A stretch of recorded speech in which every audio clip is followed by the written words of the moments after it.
Bonjour chers téléspectateurs, c'est avec beaucoup de bonheur que je vous retrouve pour ce 11e numéro de votre émission L'Art nous parle. Eh bien sans plus tarder, partons ensemble à la découverte de l'invité du jour.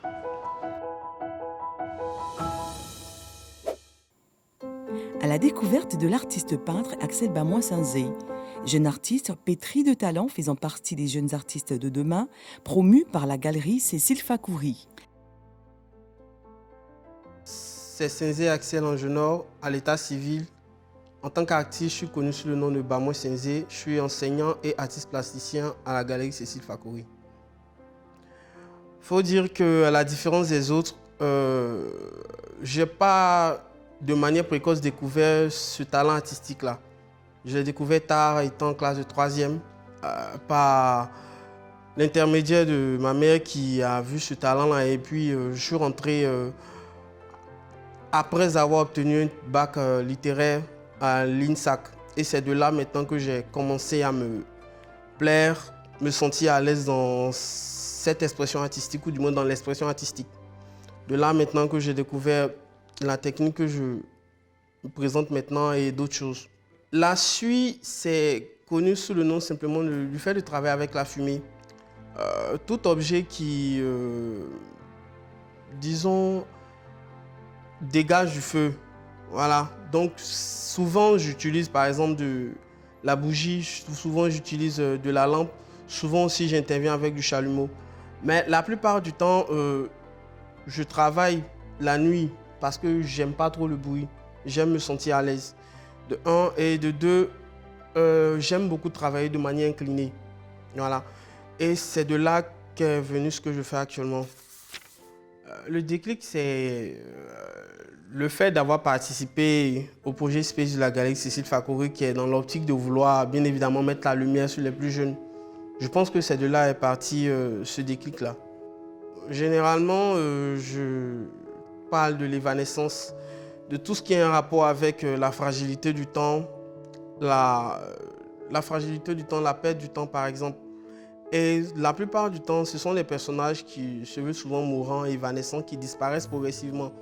J'aime aussi souvent remettre en question l'existentialisme, parler de la fragilité humaine, comme je l'ai dit précédemment. Dans 5 ans, 10 ans, je me projette comme la plupart de mes devanciers. Pourquoi pas ne pas embrasser une grande carrière à l'instar d'un certain Ouattara ou Aboudia, par exemple, figurer dans les grandes expositions, dans les grands musées, peut-être à New York, je ne sais pas, je dis un truc comme ça. Ma particularité, disons-le simplement, j'aime le mystère, j'aime ce qui est sombre. Je ne dis pas que je suis... non. Mais j'aime le mystère, j'aime ce qui paraît bizarre, étrange. De toutes les façons, c'est un choix que j'ai fait. Donc, ça, c'est un truc qui m'a généralement passionné parce que je remets en question le fait qu'un être humain puisse accepter, mais du côté étrange, c'est-à-dire la plupart du temps, on aime beaucoup fuir ce qu'on appelle communément comme souffrance. C'est vrai que la base de mon travail, c'est parler de tout ce qui est intemporel. C'est éphémère, on a du mal à le capter et tout, mais ça fait partie de la vie. On ne peut pas fuir en fait.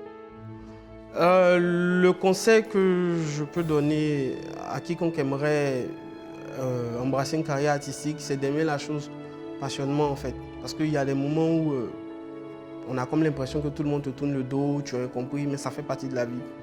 Voilà, il faut aimer la chose passionnément. Si tu ne l'aimes pas, il y a des risques que tu ne pourras pas prendre. En mot de fin, j'aimerais simplement dire que tout est éphémère. Voilà, tout a une fin. Quel que soit ce que l'on traverse, quel que soit ce que l'on a du mal à concevoir ou à accepter, nous sommes simplement contrôlés par une petite bulle temporelle qui, qu'on le veuille ou non, finit un jour par disparaître. Même si on a cette impression que tout ne fait que recommencer en fait. Chers téléspectateurs, j'espère que vous avez eu énormément de plaisir en compagnie de l'invité du jour. Je vous propose d'aller maintenant pour la seconde partie de cette émission, mon super talent artistique. Chers téléspectateurs, nous clôturons la série des Focus avec le candidat numéro 5, Jean-Yves Yapi Techi. Étudiant en Master 2 en peinture à l'École nationale des beaux-arts d'Abidjan, il utilise comme technique de travail l'acrylique sur toile. Nous faisons un récapitulatif de son parcours le long de cette compétition et recueillons l'avis d'un proche. A tout de suite.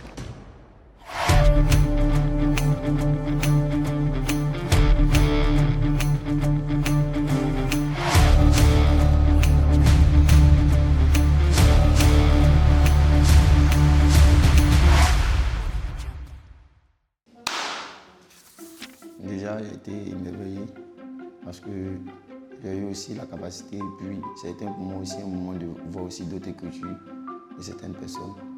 Mais vraiment le plus fort, c'est lorsqu'on s'est trouvés ensemble en train de travailler, en côtoyant les maîtres. Mais aussi, c'est aussi une expérience pour moi parce que c'est une première fois que je passe à une telle émission. Donc, il y a eu beaucoup de plaisir à passer à cette émission. Techi, c'est l'artiste de demain. J'ai vu ses travaux sur des grandes surfaces. Il maîtrise la composition, il maîtrise la couleur et il a des très bonnes formes. Et ce garçon a de l'avenir. Je suis sûr que dans les années à venir, dans 2 ou 3 ans, on entendra parler de Techi. C'est un ami de longue date. Nous avons tout fait ensemble. Je sais qu'il est très, très, très courageux. C'est un bosseur. Il n'abandonne jamais.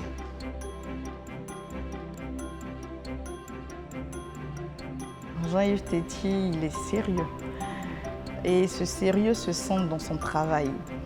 Il est méticuleux et on sent dans son travail qu'il y a un fond. Il y a un joli fond qui est fait. Ensuite, il y a une juxtaposition des formes.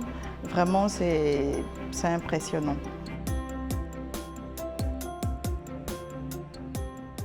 Pour moi, je vois en fait, comme dans mon père qui m'a dit une phrase qui est la meilleure manière de travailler, c'est de faire ce qu'on aime.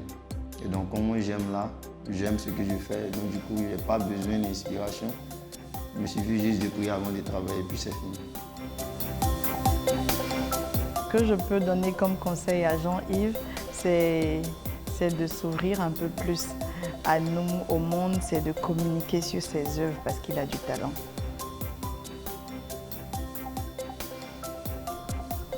Jean-Yves Techi, en tout cas, je pense que c'est la révélation de l'année concernant le concours. Sur toute la ligne, il a la maîtrise de sa chose.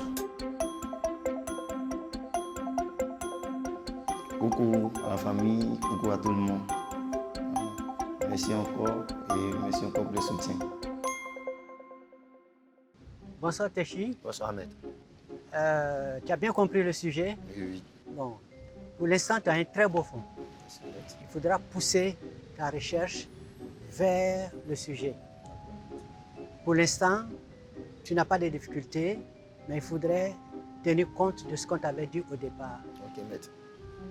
Merci Bonne beaucoup, maître. continuation. Merci beaucoup maître pour le conseil. J'espère être à la hauteur.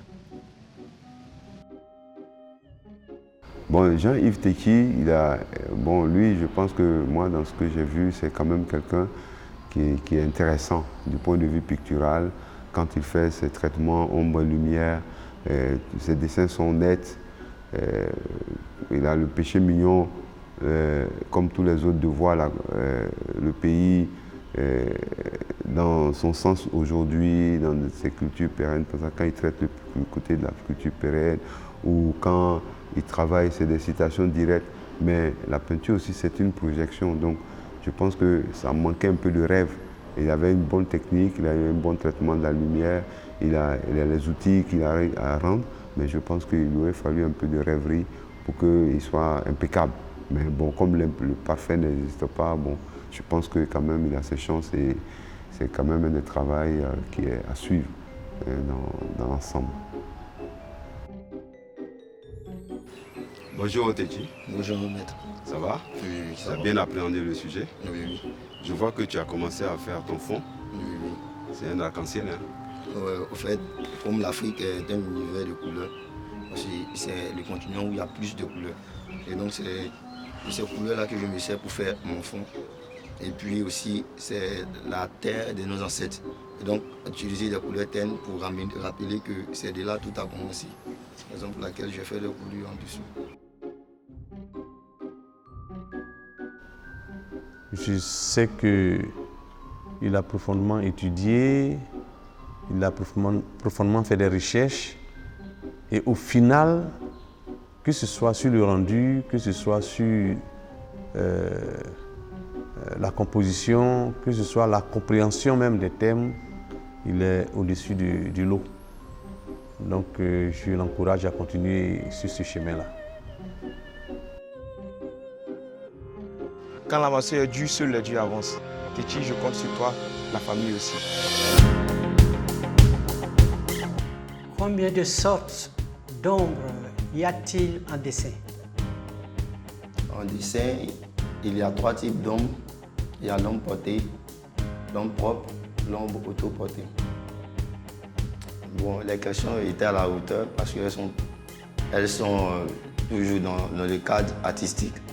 Et donc, je pense, je ne peux pas dire que c'était facile, mais par la grâce de Dieu, j'ai aussi eu cette connaissance-là de pouvoir expliquer les choses, naviguer dans ce milieu-là. Donc, je ne m'y attendais pas, mais par la grâce de Dieu, j'ai pu répondre. Un pont est-il une œuvre d'art? Argumentez votre réponse. Un pont n'est pas une œuvre d'art parce que une œuvre d'art n'est pas faite à titre utilitaire.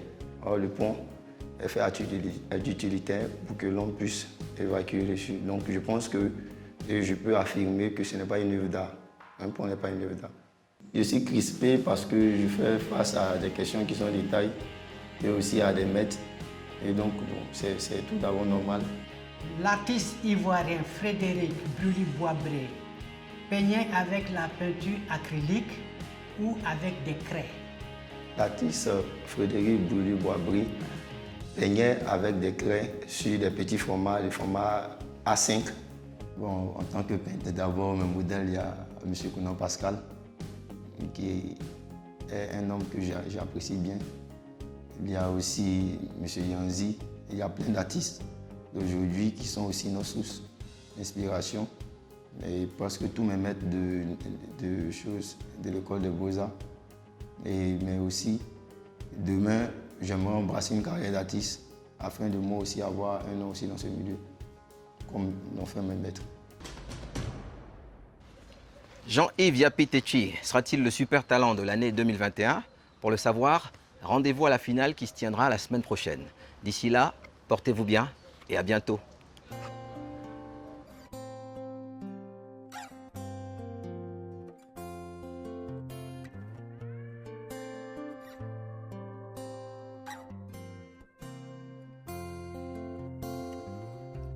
C'était hier quand Boyo jouait sur les pirogues.